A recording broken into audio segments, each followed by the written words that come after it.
What's up, family? What's up, family? It's your boy, Urban Sports Guru.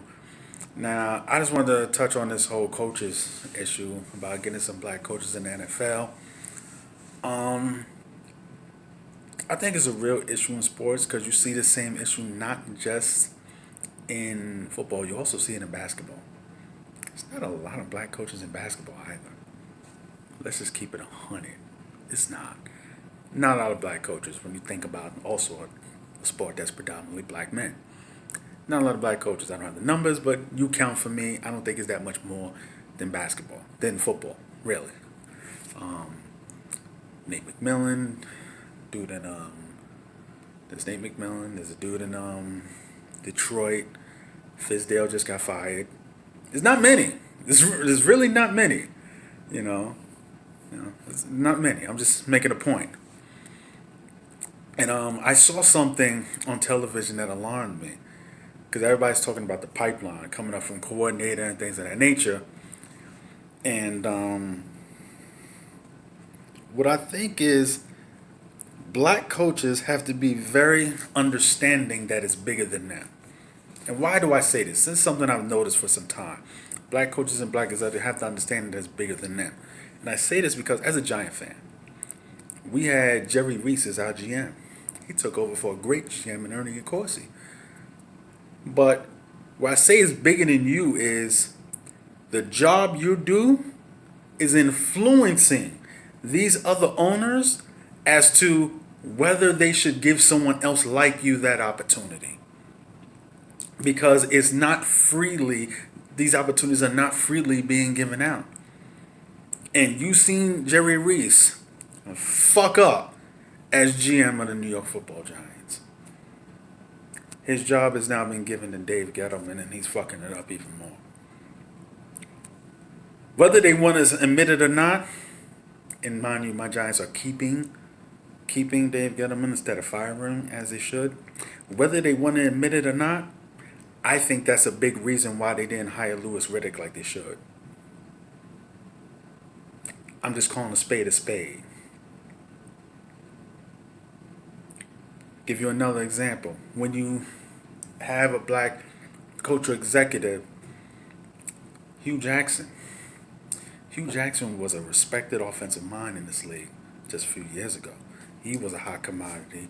He once coached in Oakland, but that was a bad situation. Everybody wanted to see him have a good situation. He became so desperate to get a coaching job. He's passed over a couple of times. He ended up taking a bad job in Cleveland. A bad job in Cleveland. Now, Hugh Jackson is not the respected offensive mind he used to be. He's not. And it's not because he forgot how to coach football.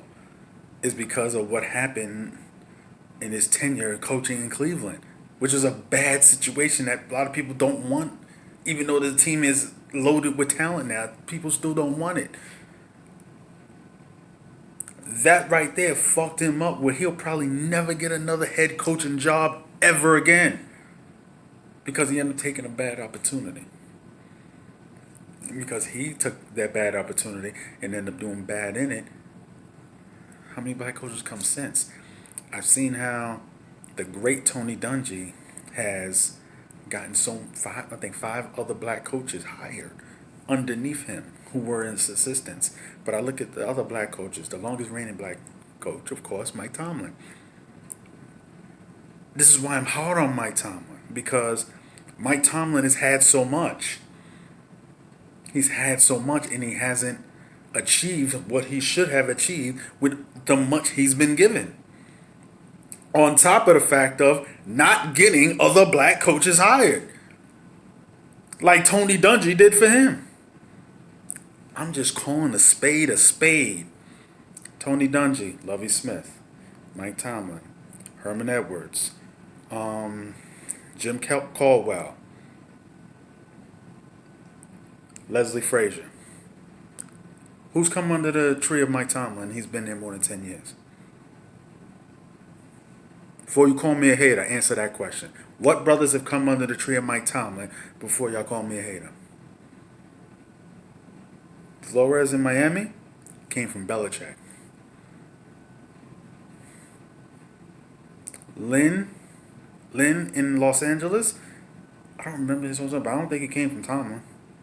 If I am correct, if I'm wrong, correct me. Please correct me.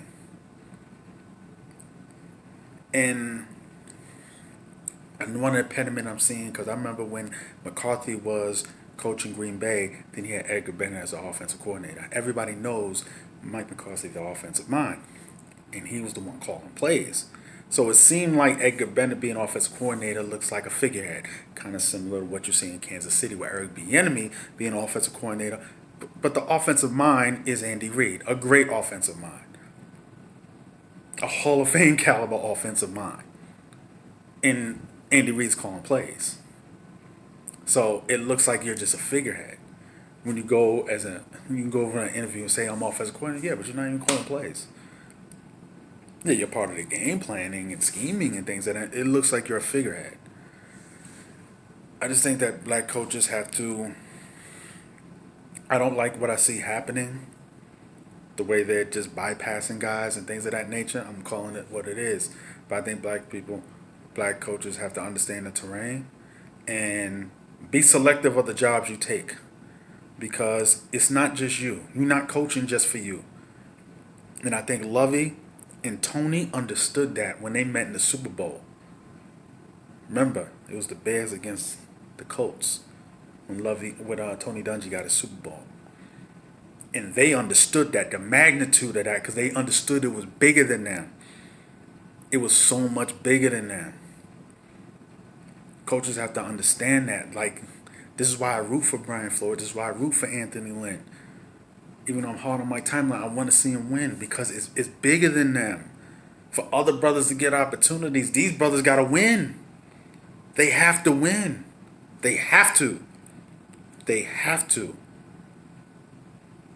And look, it may take longer than we wanted. It may take longer. But at the end of the day, these billionaire owners want to see their team win, not just make money. They want to see wins. They want to see wins. So you want to stay doing your bullshit? All right, get left behind while these other motherfuckers are hiring a black coach and winning. Miami's going to be building something. Los Angeles, you can get a quarterback, they're going to be building something because they're loaded with talent on both sides. I'm just saying. If anything I said wrong, holla at me correct. Hit the like, hit the subscribe. It's your boy Urban Sports Guru. I'm out. Salute.